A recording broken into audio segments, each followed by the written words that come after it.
네, 우리 부활주일날 아침에 우리에게 주시는 말씀은 요나서 1장 6절부터 6절까지 또 2장 10절 말씀입니다.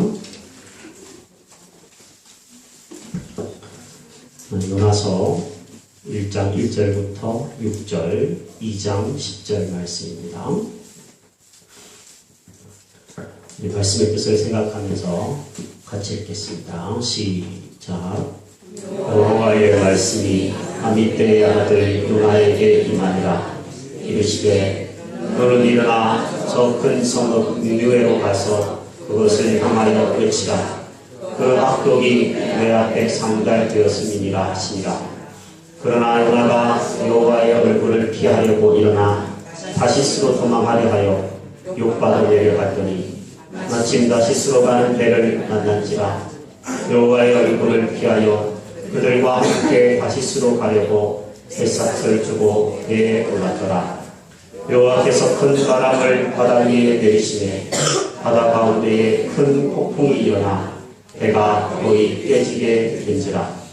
사공들이 두려워하여 각각 자기의 신을 부르고 또 배를 가볍게 하려고 그 가운데 물건들을 바다에 던지니라. 그러나 요나는 배 2층에 데려가서 누워 깊이 잠이 든지라. 선장이 그에게 가서 이르되 자는 자여 어찌하느냐. 일어나서 내 하나님께 구하라. 혹시 하나님이 우리를 생각하사 망하지 아니하게 하시리라 하니라. 2장 10절 말씀입니다. 여호와께서 그 물고기에게 말씀하시매 요나를 육지에 토하니라. 아멘.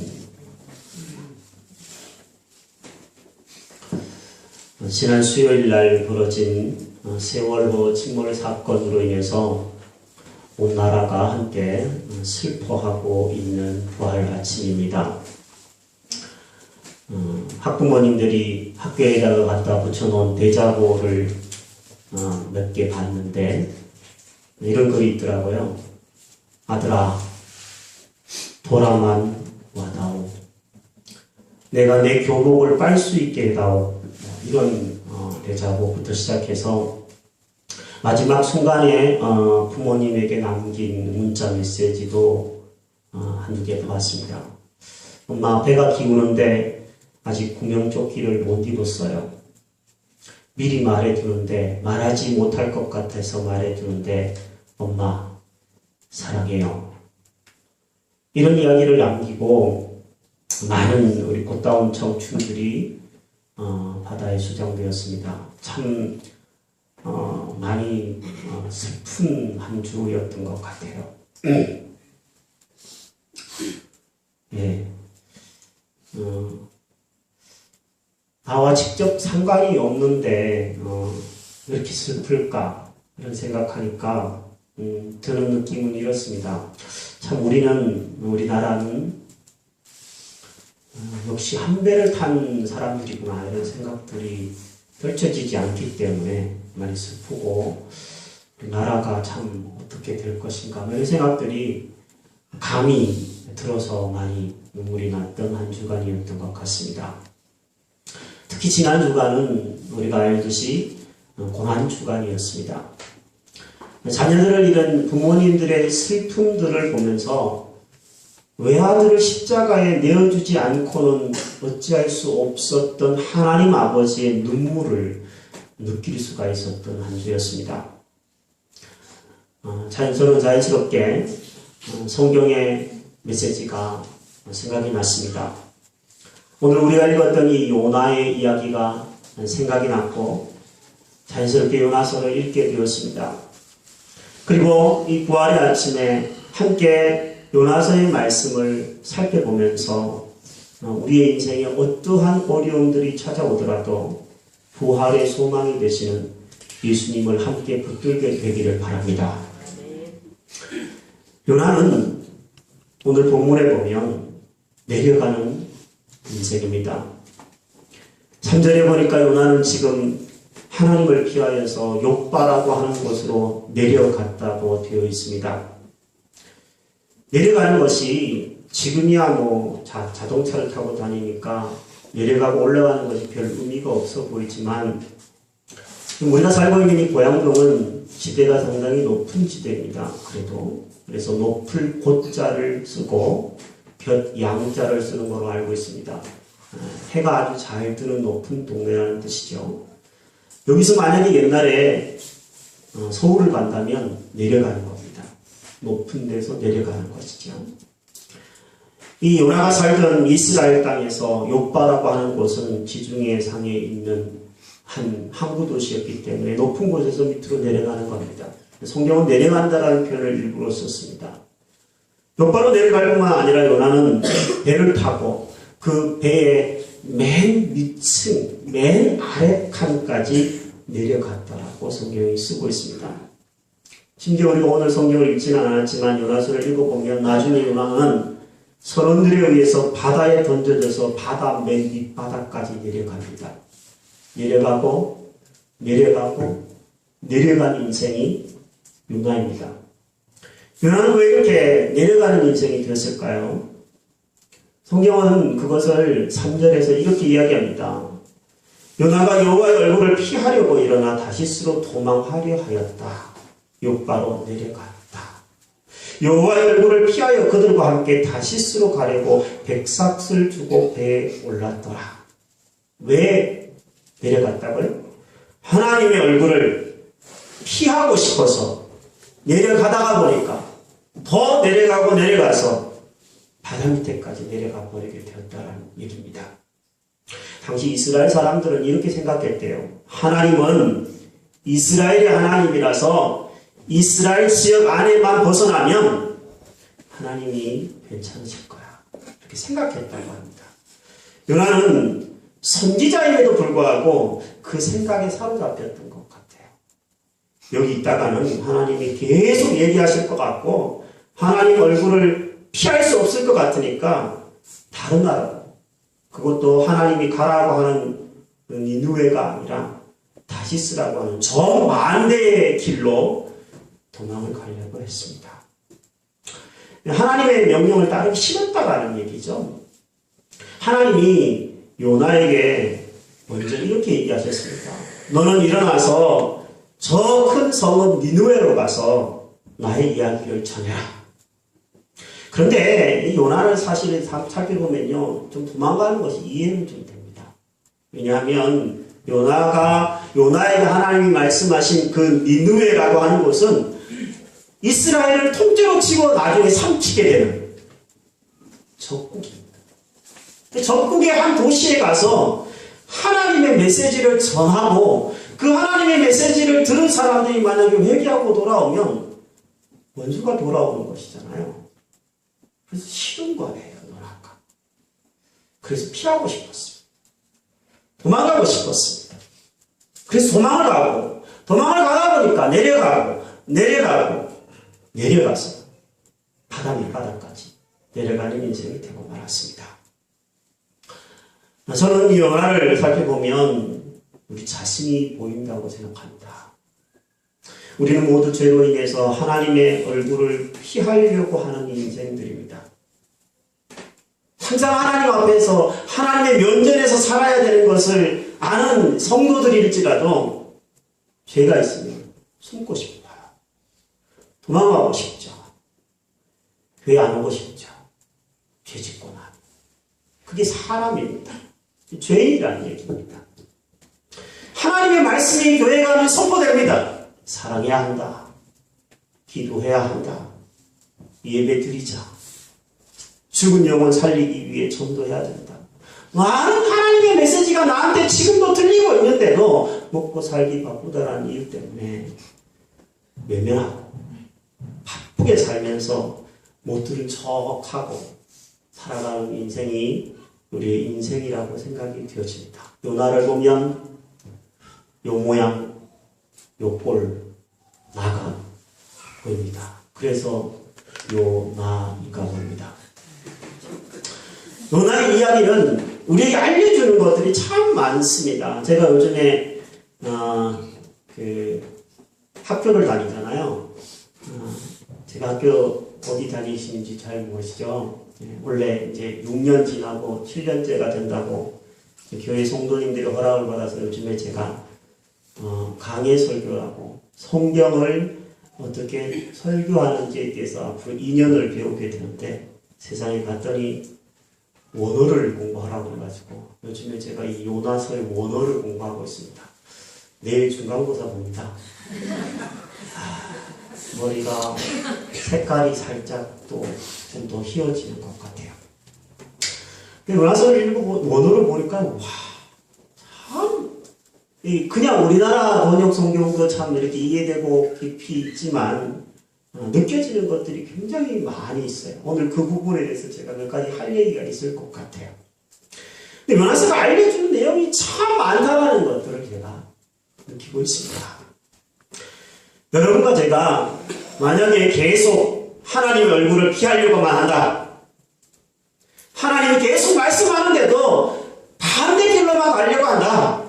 그러면 하나님은 요나처럼 바닥으로 끌어내리실 것이라는 것이 요나서가 주는 첫 번째 경고입니다. 하나님은 진노 중에서도 눈물을 흘리시면서도 매를 대시는 그런 분이십니다. 죄에 대해서는 반드시 단호하게 그러십니다. 요나의 인생이 이렇게 내려가서 바다 끝까지 내려가는 인생이었다면 하나님은 그 요나를 건져 올리시는 분이십니다.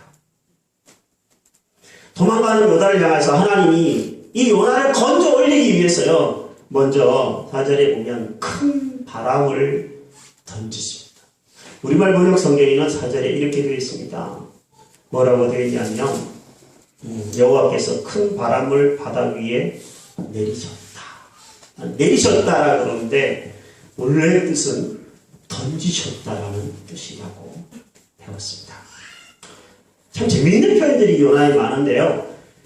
하나님이 바람을 이 땅에 던지시니까 배를 몰고 있는 사공들이 어떻게 하냐면 그 배에서 살기 위해서 물건을 바다에다가 던집니다.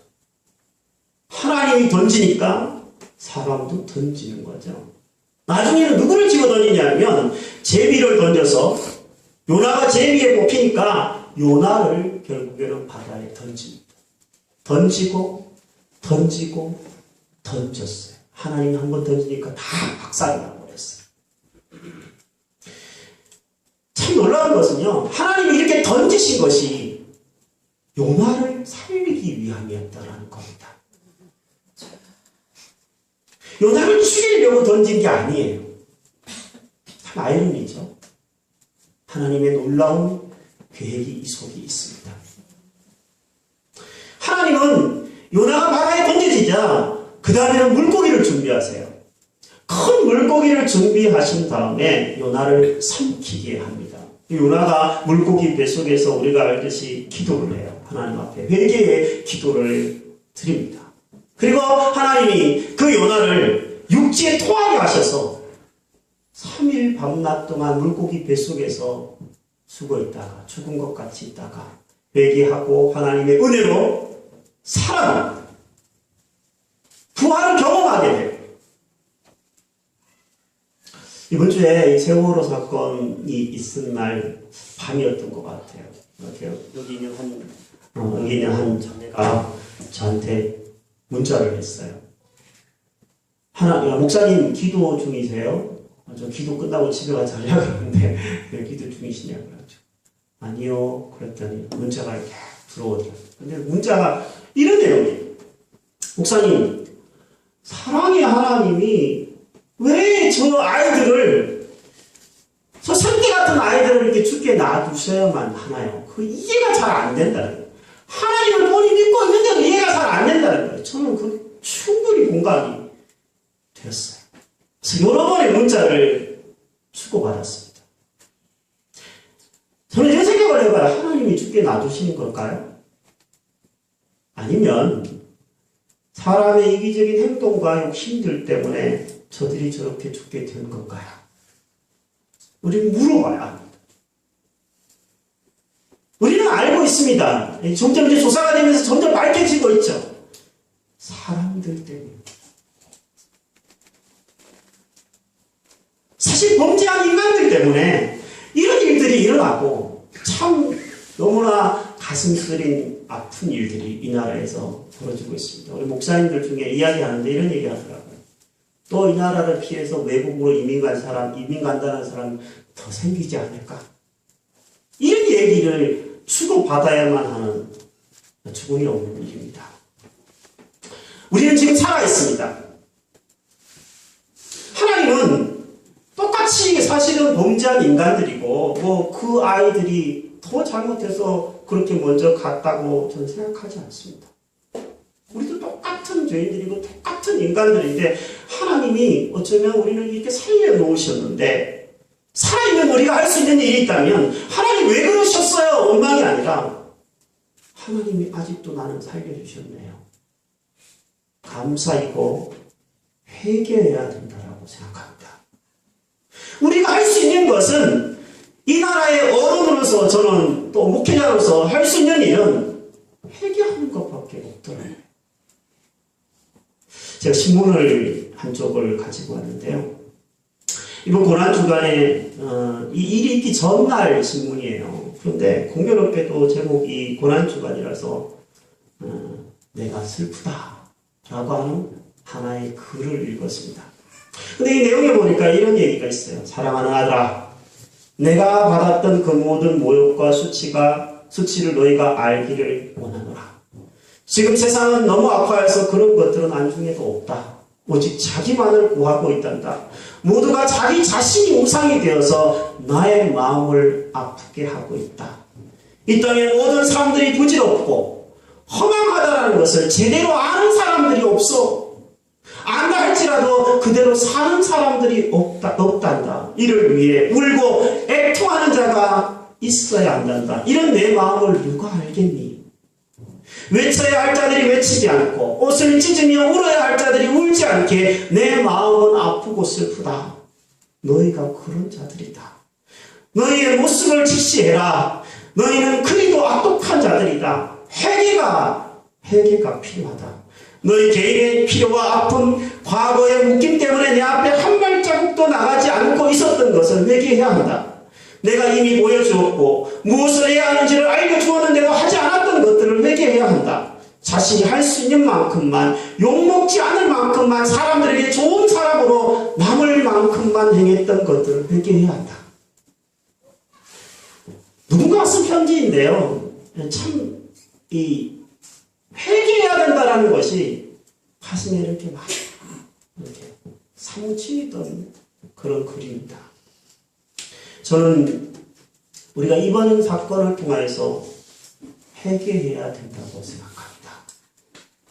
정부의 지도자들도 회개하고 그들을 탓하기 전에 우리도 우리 자신을 회개해야 된다고 생각합니다.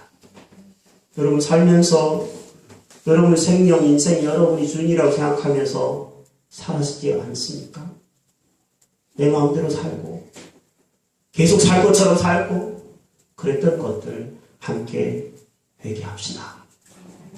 우리도 저들처럼 불법을 범한 적들이 있었는데 아직도 이렇게 살 수 있는 기회를 주신 하나님 앞에 죄송하고 미안해서 회개합시다. 우리도 저들처럼 먼저 된 어른이고 성도임에도 불구하고 희생하지 못했음을 회개합시다. 우리도 저들처럼 공동체로 외면한 채 나만 살려고 발버둥했던 모습들이 있었다면, 아니 있었을진데 회개하는 기회로 삼으십시다. 회개하는 자에게는 희망이 있습니다. 요나가 물고기 뱃속에서 그 어떻게 보면 살아있으나 살아있는 것 같지 않은 저 눈물을 흘리는 많은 부모들처럼 고통하는 많은 이 시대의 사람들처럼 살아있으나 살아있는 것 같지 않았지만 그가 그곳에서 기도했을 때, 회개했을 때 하나님이 구원의 은혜를 요나에게 베푸셨습니다. 기적과 같은 일입니다. 요나의 이야기를 어제 저녁에 이제 제가 오늘 하나님의 말씀을 요나의 얘기를 할 거다 이렇게 얘기했더니 중학교 2학년 된 저희 딸이 이렇게 얘기하더라고요. 목사의 딸인데 하는 말이 이렇습니다. 아빠 그거 진짜야? 진짜로 그럴 수 있어? 뭐 이렇게 얘기하더라고요. 이 자리에 계신 분들 중에 요나의 이야기가 그냥 무슨 뭐 설화나 무슨 아니면 무슨 동화나 이런 것으로 생각하는 사람이 있을 것 같아서 실례를 두 가지만 여러분에게 소개하려고 합니다. 이게 비과학적인 것이 아니라는 얘기입니다. 실제로 있었던 사건이고 비슷한 사건들이 있어 왔다라는 것을 이야기하고 싶습니다. 1892년에 있었던 한 가지 일입니다. 지금부터 뭐 100년 이상 훨씬 더 된 일이죠. 2월 달에 포클랜드 근해에서 고래를 잡는 포경선 하나가 출항을 했습니다. 그때 당시에는 뭐 고래를 잡기 위해서는 작살밖에 없었죠. 두 개의 배가 작살로 고래 한 마리를 만나자 작살이 던졌습니다. 그 고래는 스펀 고래라고 하는 고래였다고 합니다. 작살이 던졌는데 정확하게 맞았어요. 고래가 막 이렇게 피를 흘리면서 꼬리를 좌우로 막 흔들 거 아니에요. 흔들다가 뒤쪽에 있는 배가 꼬리에 탁 맞았어요. 배가 뒤집힌 거죠. 근데 사람을 구조하고 보니까 사람이 하나가 없는 거예요. 급기야 사람을 하나 어떻게 할 수가 없으니까 그 자리에 살릴 수가 없으니까 고래를 향해 계속 사투를 벌이고 결국에 고래를 잡게 됩니다. 그 고래를 힘들게 육지로 끌고 옵니다. 끌고 가서 고래를 해체하잖아요. 껍질을 벗기고 그 다음에 뭐 이렇게 내장을 벗겨내고 그 다음에 해체하는데 나중에 배를 딱 가르고 보니까 실종된 그 사람이 그 고래 뱃속에 있더래요. 죽지 않은 상황이었어요. 의식이 조금 혼미한 상황에서 살아있더라. 병원에 내려갔어요. 살아났어요. 그리고 며칠 후에 그 고래 잡이 하는 그 배를 또 타고 고래를 잡으러 나갔다라는 기억이 있습니다. 이런 일들은 여러 건 있습니다. 작년에 있었던 일도 있습니다. 영상에 한번 보게 잠시 3분 반 정도 되는 영상인데 한번 잠깐 시청할 수 있었으면 좋겠습니다. 이 영상을 보시면서 그냥 보시지 마시고 지금 바닷속에 벌써 나흘째인가요? 목, 금, 토, 일 나흘이 지나서 5일째 되어가는 이 시간인데 그들에게 이 기적이 일어나기를 바라는 마음으로 기도하는 마음으로 잠깐 시청하겠습니다.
네. 요나가 물고기 뱃속에서 회개했을 때 하나님은 요나를 건져 올리셨습니다. 그리고 요나는 부활을 경험하는 사람이 됩니다. 해리스네라고 하는 이 사람은 침몰된 배의 에어포켓에서 간절히 아내가 보내준 문자 메시지를 붙들고 기도했을 때 하나님은 마침 그 근처에 있던 잠수부들을 보내셔서 그를 건져 올리셨습니다. 이걸 우리는 기적이라고 부릅니다. 그런데 이거는 저들에게만 있는 기적이 아니라 사실은 오늘 살아가고 있는 저와 여러분들은 다 기적을 경험하면서 사는 사람들입니다. 하나님은 요나같이 내려가는 인생들인 우리 인간들을 위해서 예수 그리스도라고 하는 구원자를 준비해 주신 분이십니다.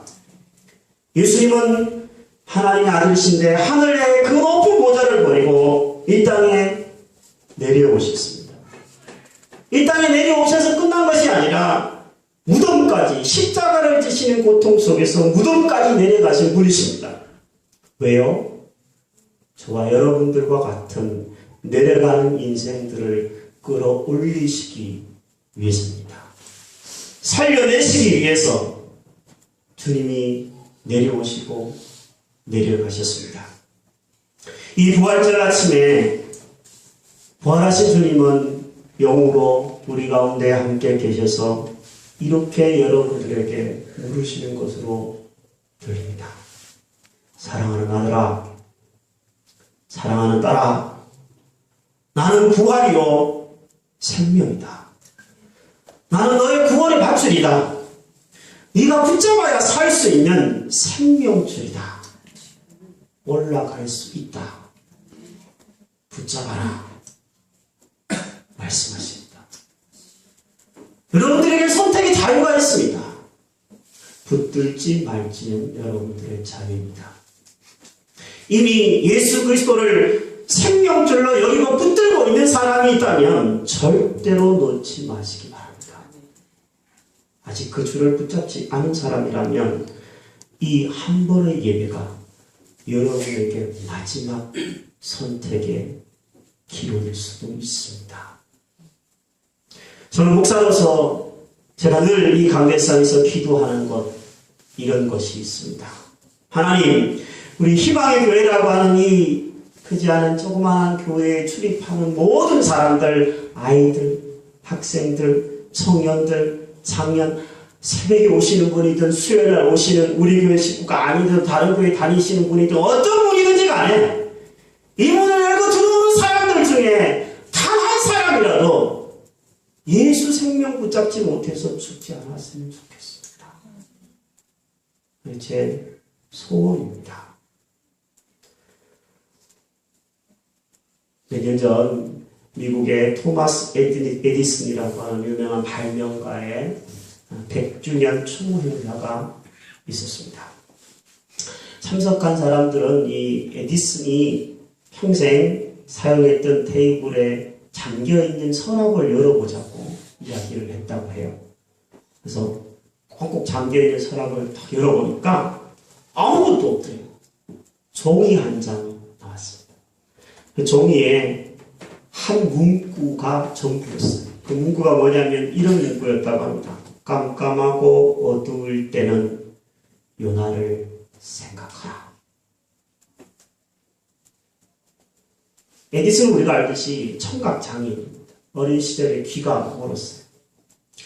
많은 발명하다가 많은 사고를 당하기도 했어요. 근데 그것들을 극복해내면서 결국에는 1000몇 대까지인가요? 발명을 한, 우리가 사용하는 이 전구의 불빛 이런 것들 다 에디슨이 발명해서 혜택을 누리고 있습니다. 여러분, 이 에디슨의 이야기를 우리는 오늘 부활주일에 가슴에 담았으면 좋겠어요. 캄캄하고 어려울 때는 요나를 생각하라. 외로운 일이 있으시죠? 힘든 일이 있으시죠? 고난이 닥칠 때도 있죠. 폭풍이 몰아칠 때도 있습니다. 세상의 사람들은 폭풍이 던져지면 도망가기 바쁩니다. 배도 버리고 회사도 버리고 가정도 버리고 심지어는 자기 목숨도 버려요. 하지만 예수 그리스도는 그 폭풍이 있는 그 바다 한가운데 부활하신 주님은 찾아오신 분이십니다. 남들은 다 버리고 가지만 하나님은 찾아오십니다. 여러분 곁에 이 시간에 부활하신 주님이 찾아오셔서 여러분에게 이야기하십니다. 내려가는 인생들아, 생명줄 붙잡고 올라와라.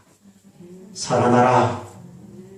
그리고 살아있는 여러분들아, 너희들아, 제발 부탁한다.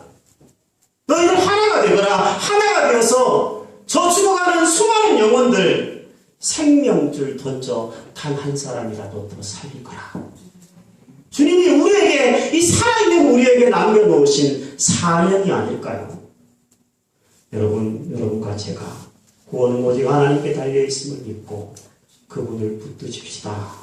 하나 되어 저 죽어가는 사람들 단 한 명이라도 더 살리는 놀라운 은혜의 사람들이 되기를 주의 이름으로 부탁합니다. 이 시간 함께 한번 우리 찬송 한 장 드리겠습니다.